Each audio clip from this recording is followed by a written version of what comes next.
Good morning. എല്ലാവർക്കും ആത്മാരമ്യ വേൾഡിലേക്ക് സ്വാഗതം. നമ്മുടെ 10 മണിച്ചെടികൾ പതുക്കെ പൂവിട്ട് തുടങ്ങി കേട്ടോ. ഏതൊക്കെയാണെന്ന് അറിയാനായിട്ട് ഞാനിങ്ങനെ വെയിറ്റ് ചെയ്തുകൊണ്ടിരിക്കുക. അപ്പോൾ ചിലതിൽ പൂവിട്ടിട്ടുണ്ട്, ചിലതിൽ പൂവിട്ടിട്ടില്ല. നമ്മുടെ 10 മണിച്ചെടികൾ ആദ്യം നട്ട സമയത്ത് ഞാൻ പറഞ്ഞില്ലായിരുന്നോ, ഈ 10 മണിച്ചെടികളുടെ പൂമുട്ടുകൾ നിൽക്കുമ്പോൾ നമ്മളത് ഒടിച്ചൊടിച്ച് കളയണം. ഓൾറെഡി വിരിഞ്ഞ പൂവ്. അപ്പോൾ എനിക്ക് ആദ്യം ഞാൻ വാങ്ങിച്ച ആ സെല്ലറുടെ അടുത്ത് നിന്ന് വാങ്ങിച്ചപ്പോൾ സെല്ലർ എന്നോട് പറഞ്ഞിരുന്നു, ഈ നടുമ്പോൾ അതിൻ്റെ എല്ലാ പൂമുട്ടുകളും ഇതുപോലെ കളയണമെന്ന്. പക്ഷെ ഞാൻ കളഞ്ഞില്ല. പൂ വിരിഞ്ഞ് കാണാമല്ലോ എന്ന് ഓർത്തിട്ട് കളഞ്ഞില്ല. കുറച്ചൊക്കെ വിരിഞ്ഞു, കുറച്ചൊന്നും വിരിഞ്ഞില്ല. പക്ഷെ ഇപ്പോഴാണ് അത് മനസ്സിലായത് എന്തുകൊണ്ടാണ് അത് കളയാൻ പറഞ്ഞതെന്ന്. പൂമുട്ടുകൾ ഇങ്ങനെ നിൽക്കുമ്പോൾ അതിൻ്റെ പൂവിൻ്റെ ഈ ഇതിലൂടെ വെള്ളം അകത്തേക്ക് ഇറങ്ങിയിട്ട് ആ തണ്ട് ആദ്യത്തെ ഒരു നൂൽ ഭാഗം പോലെ കുറച്ച് ഭാഗം അതങ്ങ് ചീഞ്ഞു പോകും. ഇങ്ങനെ കട്ട് ചെയ്യുമ്പോഴുള്ളൊരു ഗുണം എന്താണെന്ന് വെച്ചാൽ പുതിയ പുതിയ ശിഖരങ്ങൾ അതിൽ നിന്ന് വരികയും ചെയ്യും, എന്നാൽ ചെടി നശിച്ച് പോവുകയില്ല. ഇതിപ്പോൾ കുറേയൊക്കെ ഞാൻ കളഞ്ഞായിരുന്നു, പക്ഷെ കുറേയൊന്നും കളഞ്ഞൊന്നുമില്ല.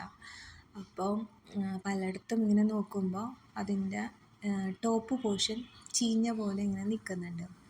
പിന്നെ നമ്മുടെ ചെടികൾ എപ്പോഴും നല്ല ആരോഗ്യത്തോടു കൂടിയും ഇതെല്ലാം നിൽക്കണമെന്നുണ്ടെങ്കിൽ അതിനകത്തുള്ള കളകളെല്ലാം നമ്മളെപ്പോഴും പറിച്ച് കളയണം.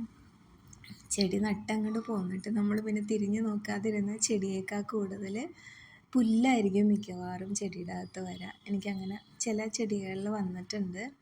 അപ്പോൾ അതുകൊണ്ട് നമ്മൾ കയ്യോടെ കാണുന്നത്, നമ്മൾ നനയ്ക്കാനൊക്കെ പോണ സമയത്ത് കയ്യോടെ ഇങ്ങനെ കളകളൊക്കെ പറിച്ച് കളയുകയാണെന്നുണ്ടെങ്കിൽ ചെടികൾ നല്ല ആരോഗ്യത്തോടു കൂടി അങ്ങനെ നിന്നോളും. കുഞ്ഞി കളകളാകുമ്പോൾ നമുക്ക് പറിച്ച് കളയാനും ഭയങ്കര എളുപ്പമാണ്. ഇതെൻ്റെ ഒരു 10 മണിച്ചെടി വാങ്ങിച്ചിട്ട് ഞാനത് അതിനകത്ത് വീണ്ടും തൈകൾ ഉണ്ടാവാൻ വേണ്ടിയിട്ട് മുറിച്ച് നട്ടതാട്ടോ. അപ്പോൾ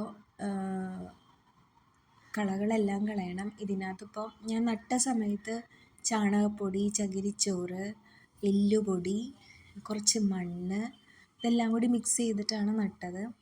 അപ്പോൾ ചെടികളൊക്കെ നല്ല ഉഷാറായിട്ട് ഇങ്ങനെ വന്ന സമയത്ത് ഇപ്പം മുട്ടുകളായി ആവാറായിട്ടുണ്ട്. അപ്പോൾ അതുകൊണ്ട് ഞാൻ NPKയിൽ PK വാല്യൂ കൂടുതലുള്ള പൂക്കൾ വിരിയാനുള്ളത് ഒരു ബക്കറ്റ് വെള്ളത്തിൽ 2 ടീസ്പൂൺ ഒഴിച്ച് എല്ലാ ചെടികളിലും ഒന്നൊഴിച്ച് കൊടുത്തിട്ടുണ്ട്.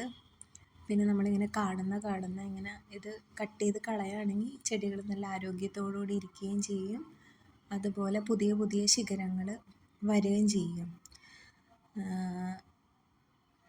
എപ്പോഴും നമ്മളൊന്ന് ചെടിയുടെ അടുത്തൊക്കെ ഒന്ന് പോയി ഒന്ന് കെയർ ചെയ്യണത് എപ്പോഴും നല്ലതായിരിക്കും. എനിക്കാണെങ്കിൽ 10 മണിയിൽ പൂ വിടരാത്തത് കൊണ്ട് ഭയങ്കര വിഷമമാണ്. ഇത് നട്ടിട്ട് കുറേ ദിവസം ഇത് ഏത് കളറാണ് ഏതാന്ന് നമ്മളോട് പറഞ്ഞിട്ടുണ്ടെന്നല്ലാതെ നമ്മൾ കണ്ടിട്ടില്ലല്ലോ ഏതൊക്കെ കളറുകളാണെന്നോ. ഇത് കണ്ടോ, ഇത് ഈ ഭാഗത്തേക്ക് ജസ്റ്റ് നനച്ച് രാവിലെ തിരക്കിൻ്റെ ഇടയിൽ ജോലിക്ക് പോകുമ്പം ജസ്റ്റ് നനച്ചിട്ട് ഞാൻ ഓടിച്ച് പോലെ ഉള്ളൂ. എനിക്ക് ഈ ഭാഗത്തേക്കൊന്നും നോക്കാനേ പറ്റാറില്ല. വീക്കെൻഡിൽ മാത്രമാണ് ചെടികളുടെ അടുത്തോട്ട് എനിക്ക് കൂടുതൽ വരാൻ പറ്റുള്ളൂ.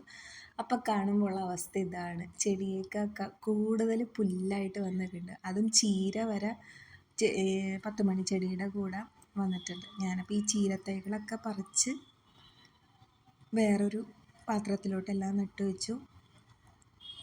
പുല്ലുകൾ കളയാൻ പറ്റുന്ന മാക്സിമം കളഞ്ഞു. ചിലതിലൊക്കെ പൂ വിരിഞ്ഞിട്ടുണ്ടോ. ഈ പൂവൊന്നും എൻ്റെ കയ്യിലില്ല കേട്ടോ, ഇല്ലാത്തതാണ്. നിറയെ മുട്ടുകൾ വന്നിട്ടുണ്ട്. അപ്പോൾ പെട്ടെന്ന് വിടരുമെന്ന് വിചാരിക്കുക. ഒത്തിരി പേര് എൻ്റെ അടുത്ത് ചോദിക്കുന്നുണ്ട് പൂവായോ ചെടിയായോ എന്ന്. ഞാനിപ്പോഴും അടുക്ക് 10 മണി 10 കളറേ സെയിൽ ചെയ്യുന്നുള്ളൂ. ഇതെല്ലാം വിരിയുകയാണെന്നുണ്ടെങ്കിൽ ഏകദേശം 40-50 കളറോളം എൻ്റെ അടുത്ത് ഉണ്ടാകും. എനിക്ക് വിരിഞ്ഞ് കിട്ടിയാലല്ലേ അറിയാൻ പറ്റുള്ളൂ ഏതൊക്കെ കളറാണ് നിങ്ങൾക്ക് തരണം, സെയിൽ ചെയ്യണമെന്നൊക്കെ ഉണ്ടെങ്കിൽ. എന്തായാലും പൂവെല്ലാം വിരിഞ്ഞ് പൂക്കളെയൊക്കെ ഒന്ന് കണ്ട് ഒന്ന് ആസ്വദിച്ചിട്ടേ ഞാൻ എന്തായാലും സെയിൽ ചെയ്യുള്ളൂ. എത്രയും പെട്ടെന്ന് വിരിയട്ടെ എന്ന് ഞാനിങ്ങനെ നോക്കിക്കൊണ്ടിരിക്കുക. 1-2 വിരിഞ്ഞത് കാണുമ്പോൾ തന്നെ നമുക്ക് ഭയങ്കര സന്തോഷം. അപ്പോൾ ഇത്രയും ഹാങ് ചെയ്തെടുക്കണ എല്ലാം കൂടെ വിരിയുമ്പോൾ നല്ല ഭംഗിയായിരിക്കില്ലേ. അപ്പോൾ ആ ഒരു ഭംഗി കാണാൻ വേണ്ടിയിട്ട് ഞാനിങ്ങനെ വെയിറ്റ് ചെയ്തുകൊണ്ടിരിക്കുക. 1-2 പൂ കാണുമ്പോഴത്തേക്കും തന്നെ ഭയങ്കര സന്തോഷമാണ്. Thank you for watching. Thank you.